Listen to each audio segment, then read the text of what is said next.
So today we're going to be reviewing the protection rolls. Are we ready for this? Are we first talking about Decepticon, though? We all just got back from a social deception convention, and it was a hell of a time. Mm-hmm. I am exhausted. Ty, what did you think of Decepticon? It wasn't your first one, right? How did it compare to previous years? Now, it was my first Decepticon. I went to Origins late last year. I think there was a lot of enthusiasm for the game, though. We saw a ton of people coming in and out of Clocktower games, and we were doing some play testing with some roles that may not be seen for a long time, or if ever. Oh, okay. We'll stop talk about secret. So exciting. A lot of fun. Great fun. I mean, really, the best part, I think, is obviously seeing y'all and some of our other crew from Off Meta and the wider interwebs. So that's the real high point for me. Yeah, honestly, the same. It was just so nice to be able to hang out with people that we don't usually get to see in person and play some in-person games, which everybody knows are my favorite. Although, like I said at the beginning, I did spend half the con asleep. People play differently in person to online, honestly. It's obviously not a completely different game, but it feels like a different experience. I played the Ravenkeeper or Ravenkeeper adjacent roles a lot. I also played the Artist once. I won every time with Ravenkeeper adjacent roles, and I lost with the Artist. So, So do we need to redo the ranking? objectively, we got to re-tier everything. Just because I started as a Ravenkeeper adjacent role didn't mean I ended those games as that role, but I still won. Do you have a favorite game that you played at Decepticon? That you can talk about. Yeah, that you can talk about. Of the ones that I can talk about, I think Emily ran a catfishing where I started as a Ravenkeeper. I think it was a make good on another game where I think I got pointed to by every storyteller ability as to who was the demon. And I was like, it's like a coordinated Fall Guy effort. So there was a make good where I had a grandmother in that game and I was the Ravenkeeper. Then as soon as I got trusted, the evil team turned me into the mutant and Fangu jumped to me. I didn't know who my evil team was, which was fun because a lot of people died on the night that I got jumped to. So I still had the social deduction game playing of who's on my team, who should I kill. For a while I thought it was Capelli and Adam, and I was like, they're both dead. This is rough. Oh wait, stuff's still happening. It's not them. That was a fun game. I think we all played in that one, didn't we? The three of us were players in I that. believe you were traveling in that one, right? Yes, I did travel in that one. Yes, and you called to exile me on like day 2. You were the good barista. We didn't exile you until day 3 or 4, after you caused the evil abilities to trigger twice. I'm just saying. No, but they weren't evil. We thought that the evil abilities were triggering, but they weren't, because Capelli and Bardic were both good. No, the evil abilities were triggering, but who the evil players were, we were wrong on. But the evil abilities were still triggering twice. I do think the pit hag got 2 haggings. It was me and Adam got turned into outsiders on the same day. Oh, no, I was lying that day. I got transferred the day before. No, the barista didn't act on the evil team. Right, I remember Emily saying this afterwards. The good barista didn't do anything to help evil. You literally just bought your own bullshit. I did. Yeah, you really did. You really did. Yeah. What was your favorite game, Adam? I already know the answer to this, but I want the whole internet to hear what happened. It was a Legion game. No, this is not what you said yesterday. It was a Sects Violets game. No, I've thought about it some more, and it was a Legion game. Was my favorite. We can't talk about that one. All right, let's talk about this fucking game then, Hayley. Talk about that Sects Violets game where you were the flower girl who didn't track the votes. Let's get the embarrassment over and done with. It was a very small 7, 8 player. 8, I believe. So I was the Oracle who died in the night and still got information that night, which made me look super evil. But it was actually just an order of operations storyteller mistake thing. So, but we started out with Fangu, who the snake charmer picked on the very first night. The new snake charmer on the very first day told us exactly who the minion was, who was the pit hag. And we just let Emily keep pit hagging, basically. Killed everybody else around the town. And we ended up with Adam as a good Vortox, who eventually realized that he was not the lunatic, because that is not on the Sects and Violets script, but he played a whole day and a half convinced he was a lunatic. And I was keeping it quiet because I thought I was a lunatic, because I was like, well, in case I get Fangu jumped to, I need to keep this quiet. I was ready to receive that Fangu jump as the good Vortox lunatic in my worldview. That's what I was ready for. You know when experienced players are like, I don't need the script. Here, you can have it back. Okay, yeah, I didn't look at the script. That's right. He actually had a script in his hand the whole time. We just recently had a conversation about how physical script itself is an important prop in a live Yep. game. Yeah, I was explaining to one of Read those it. players that it's got to the point now where they don't feel like they need the script, but I'm like, no, it's different. In real life play, you use that as a tool to point at characters, to cover your mouth so that other people can't see it. It's a very important tool. But not important for looking at and going, am I that? It was Mike's smile on Mike's face. So Rewind was running the game, and he looked at me with a big smile on his face and told me, "You, Vortox, thumbs up." And I was like, oh, "Okay, I'm the lunatic then." It's just straight in my head. Like, there's no way Mike's gonna be happy about making me the good Vortox. Our Fangu initially was Trisha, who became the Snake Charmer. And the previous game to that was also like 7 or 8 player Sects Violets. And she was the Serenovus in that game and had been making everybody mad that they were the Snake Charmer in the previous game. So she was so excited to actually become the Snake Charmer. It was brilliant. In that Legion Poppy Grower game that Adam brought up, I won't say what I was. I was Legion, but I bluffed a role that mechanically confirmed Trisha, and we did it at the same time. We simultaneously looked at each other, gave each other the same information. We went, oh my gosh, we got this. And my read on that was, Trisha is Legion.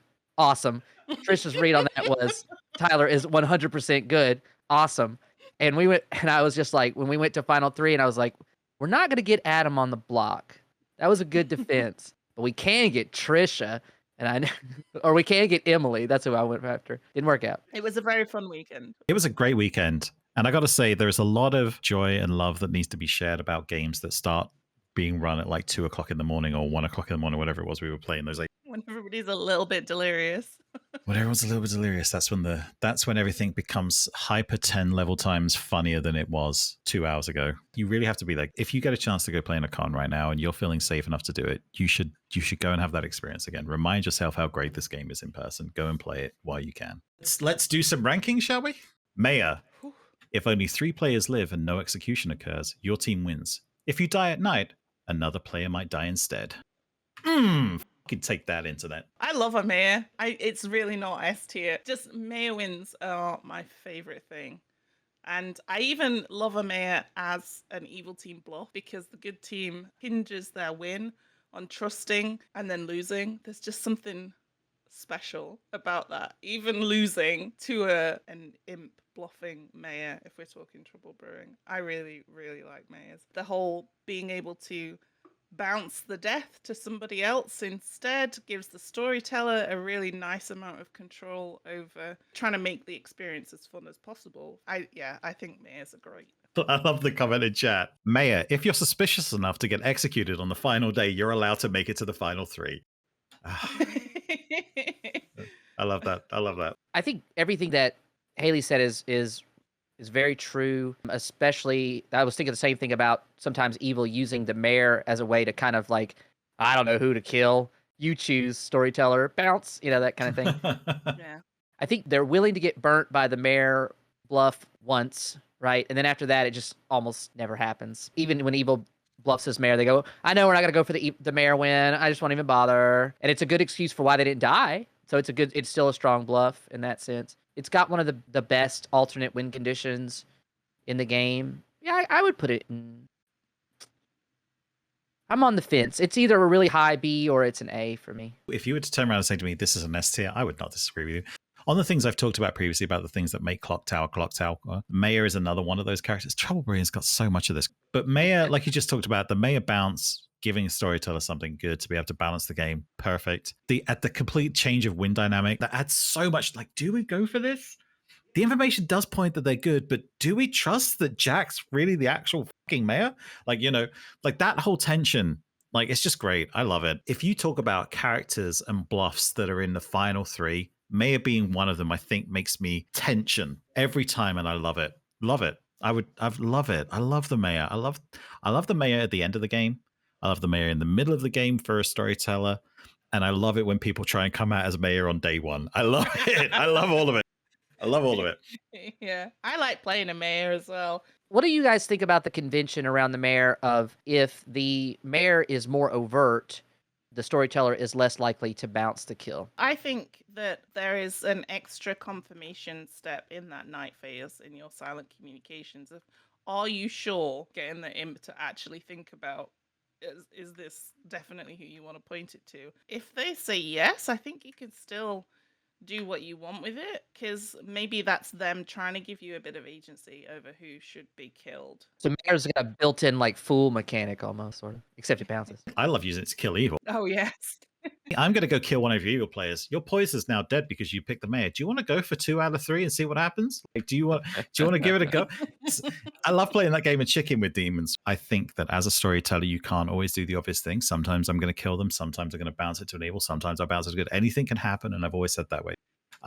But I do think that meta around mayor bounce star pass, love it. Love it. I think that's good for you to do that early on. I don't necessarily know that that's something you're going to do, 20 games in a run in Trouble Brewing. I think that you just got to adjust your meta, or else it becomes obvious what's happening every time. But you guys are very, very strong on it. I got positive vibes, so you want to put it in A? I don't think it's S tier looking at the list, but that's me. That's a me thing. I would probably put it in S tier, honestly, but that's a me thing. Okay. So, but A is fine with me. If you think it's a high B, I think A makes sense.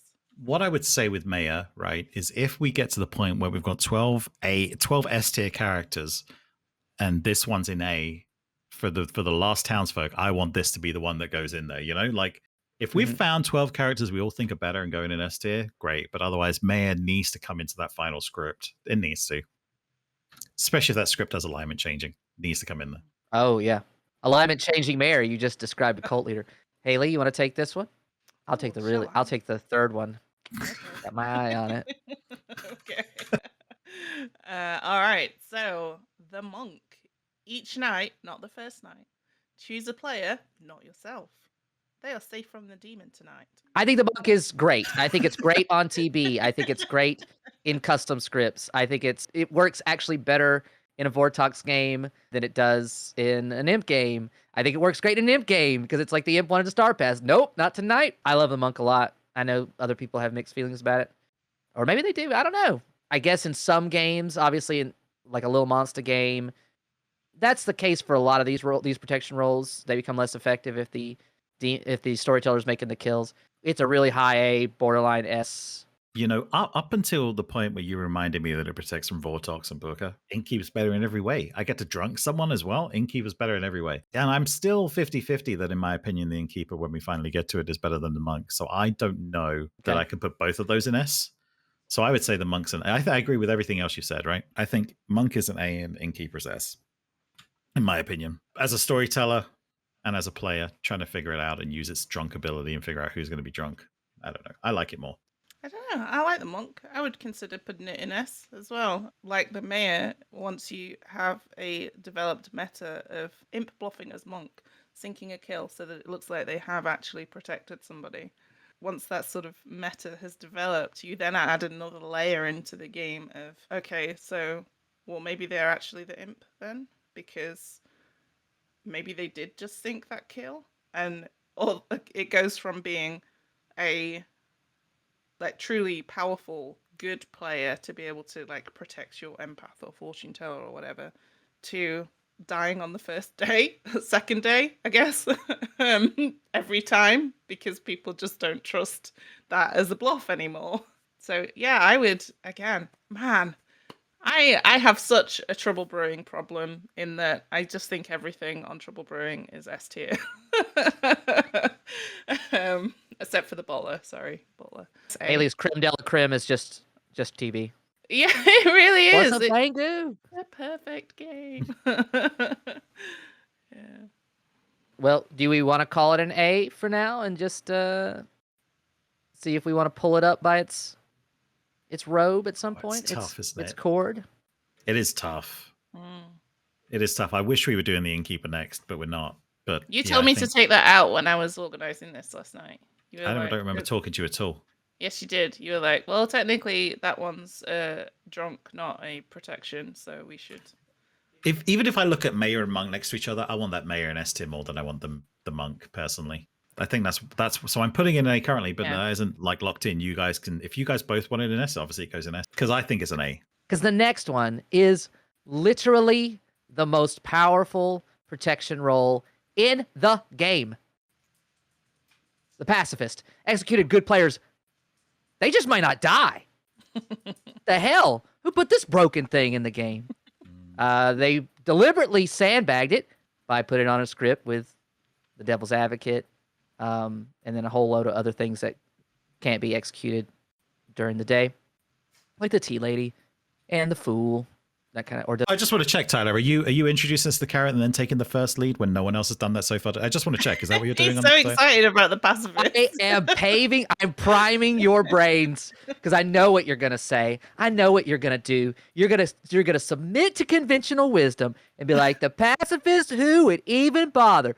It's so good it hurts. Anyway, Hayley, why don't you take the first stab at this sweet little bird? All right, Haley's muted, so I can do this.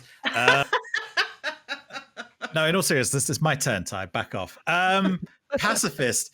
Yeah, it's a character that exists because of the script needed it. It can't exist on any other script because there's no other reason for people not to die on almost any other fucking script. It's a role that is limited based on what else on the script. Do you know how people shit on my script because of the fucking sailor, forgetting that Virgin exists in TB? Mm-hmm. You can't have pacifist on any script because of the same fucking issue. You've hard confirmed a good player that now does not die as a result, unless there's on a reason that evil might be out there protecting an evil player. Has to be on there with a leech. Has to be on there with Devil's Advocate. That's the only thing about it. Obviously, if you look at it from its ability, fucking aces. What a great role for you to have on your team to win the day, right? But that's the only issue is custom scripts. Motherbook's nailing it today. I don't know if you've seen his latest one for pacifist. Sorry. If the Tea Lady neighbor's an evil player, that good executed neighbor definitely does not die. There you go. That's strong roll for good. Yeah, I mean, I agree with that. Basically, it is incredibly strong on the right scripts. It has to have the balance. So your script writer has to know what they're doing with it. You can't just throw it in on anything. That brings it down. Go on then, Ty. You can finish your thoughts now. I'm being a little silly. I think it is just mechanically is a super powerful role.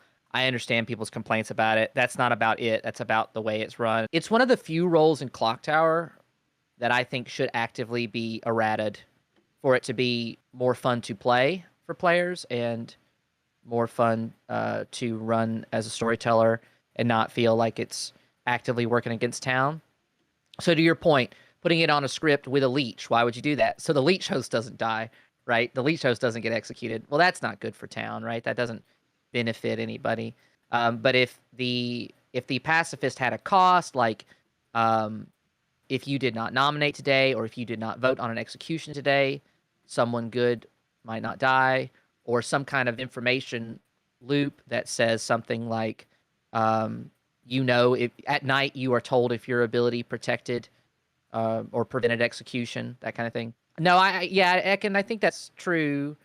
I almost never proc a pacifist if they try to use it. If they try to use themselves as the test case, that seems counter to its function to me.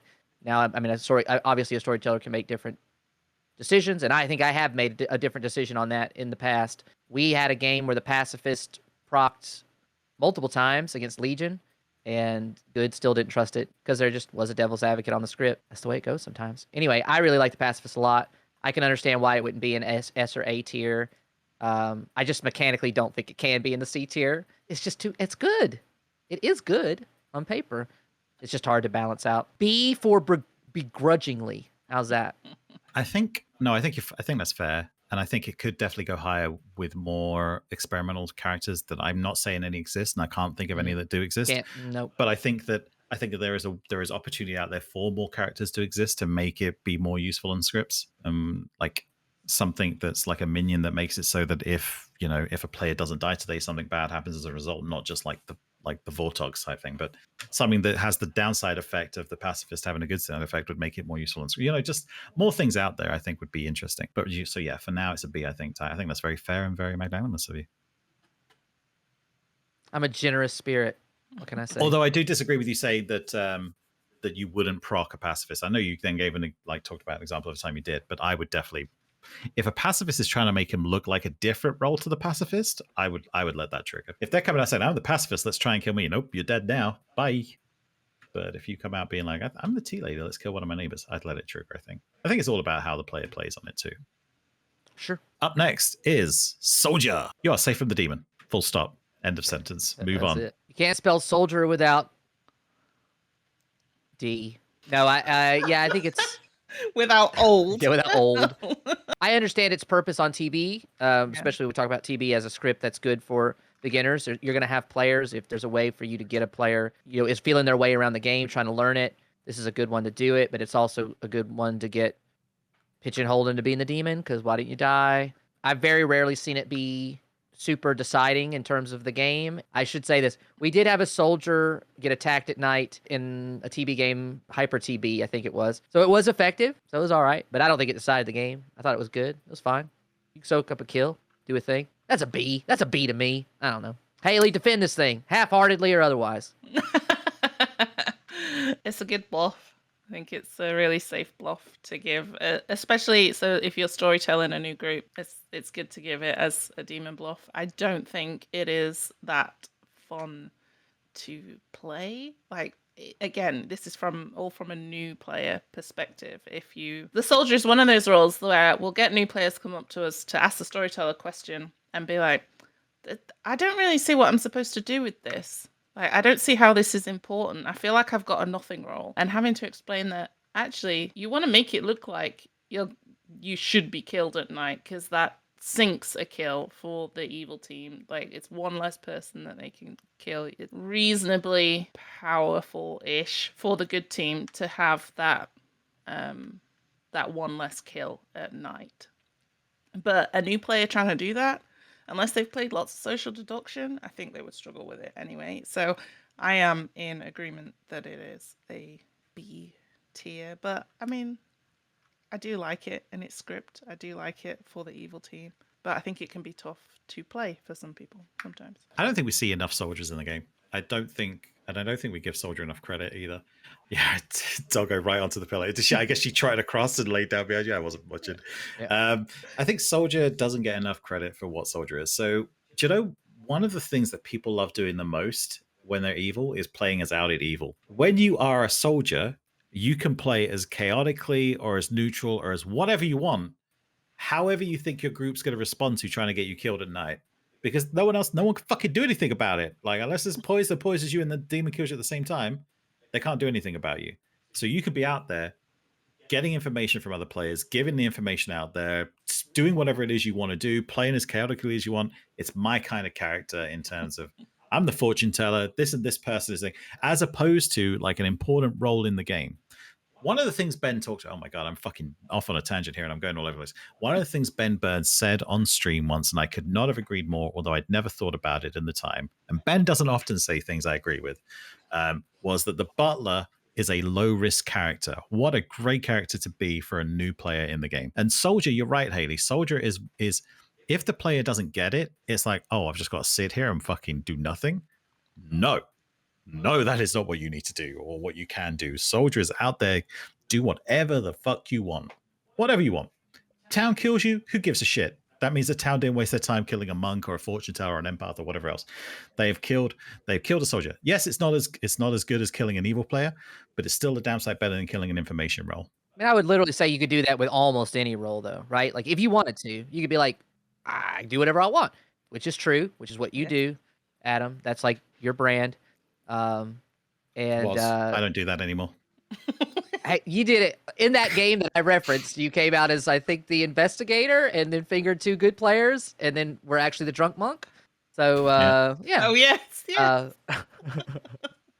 Really took town down the garden path. In any case, when you're trying to look at these roles, I'm looking at the list of roles, and I think I want to amend my answer to C, because I'm looking at these and I'm going, I don't want to put that in a C. I don't know if that's a C. So anyway, but if people want to put it in B, that's fine. No, I'm okay with it being. Look, at the end of the day, I think it's a great role for new players. I don't think we're talking about it in terms of what's a great role for a new player to be. But when I'm thinking about, like, it's a great role for a new player to be, it's a great role for someone to learn, like, what they can do. Have that eureka moment. Oh shit, I can do this differently. And yes, Tyler, you can do that with any character, especially when you're as experienced and as great as the game as I am. Oh my God. But But no, in all seriousness, you could do that with this. It's a low risk. Someone in chat said it's the Baron of Town, and it kind of is. It's just low risk. It's low risk. Do whatever you want as it. Don't worry about the consequences.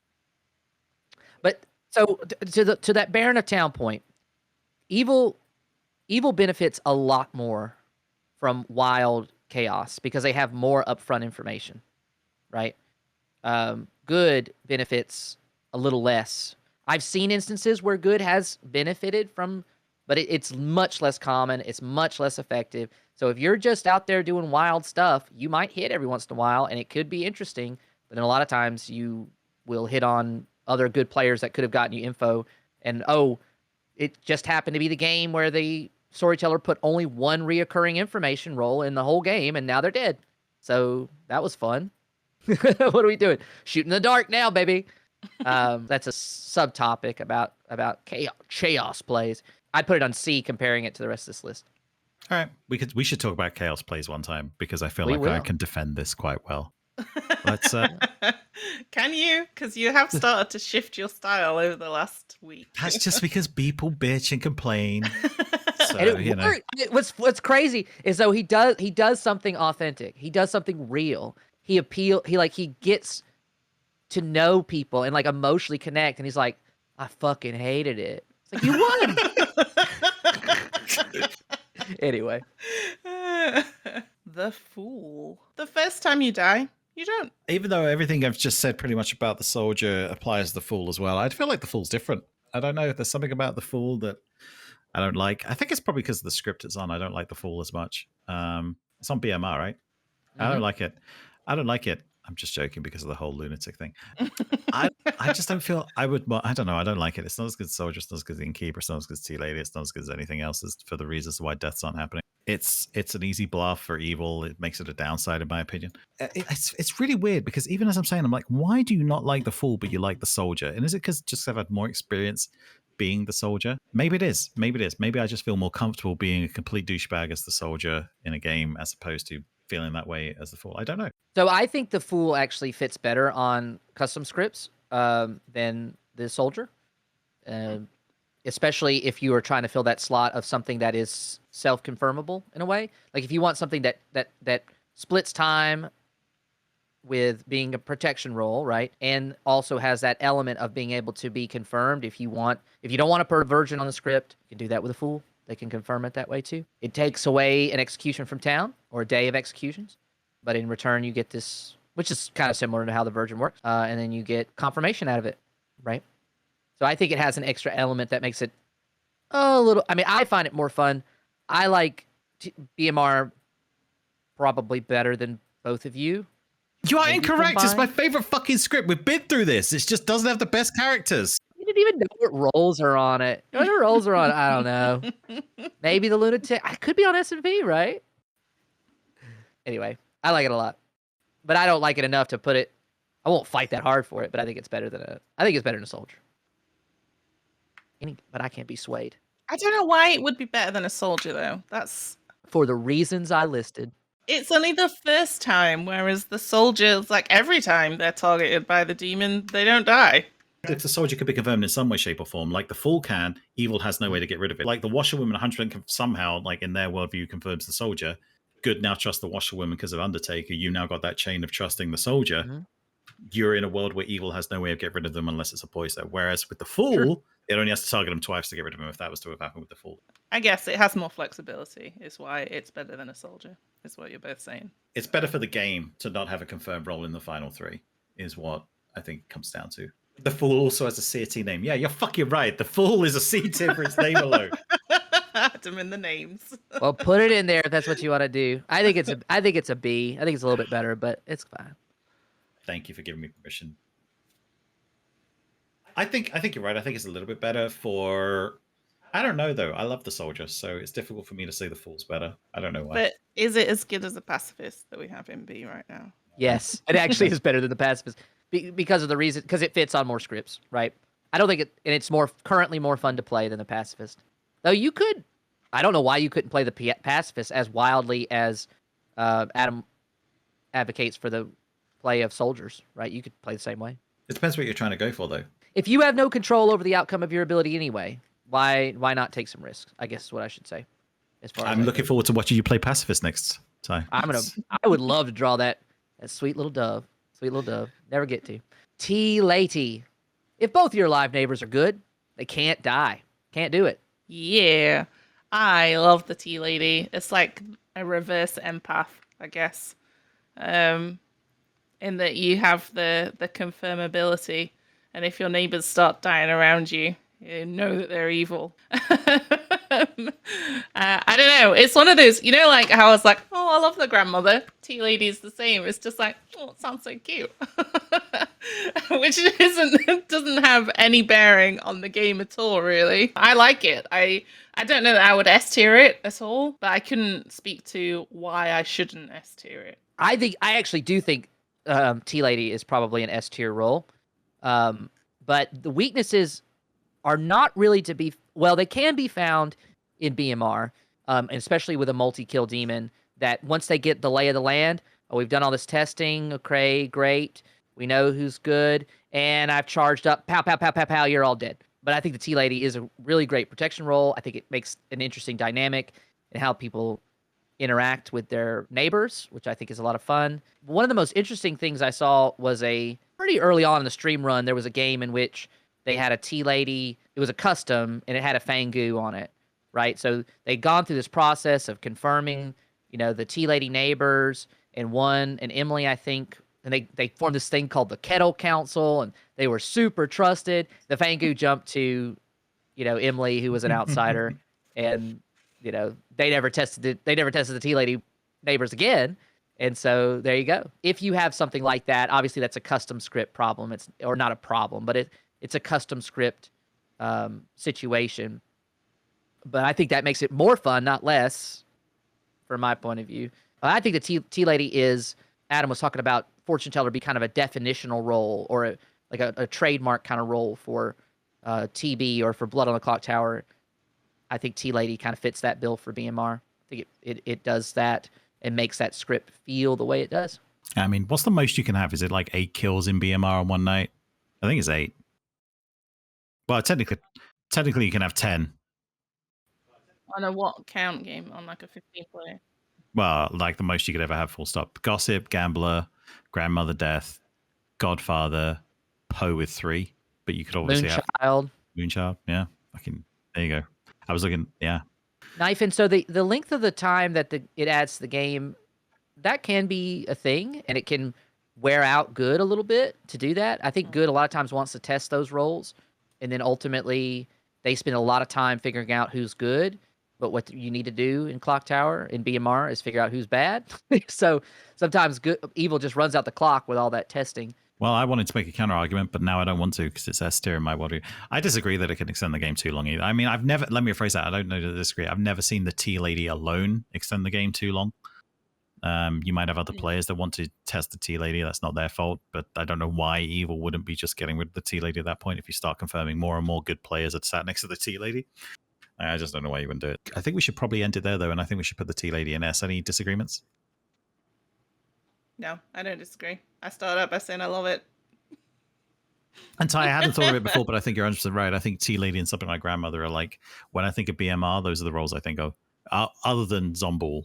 But yeah, the Zomball's not a positive thought process for BMR. When I think about BMR and I want to be sad, I think about the zombie. I hope y'all enjoyed this edition of the Off Meta podcast, where we tiered up some poisoner and protection roles from Townsfolk.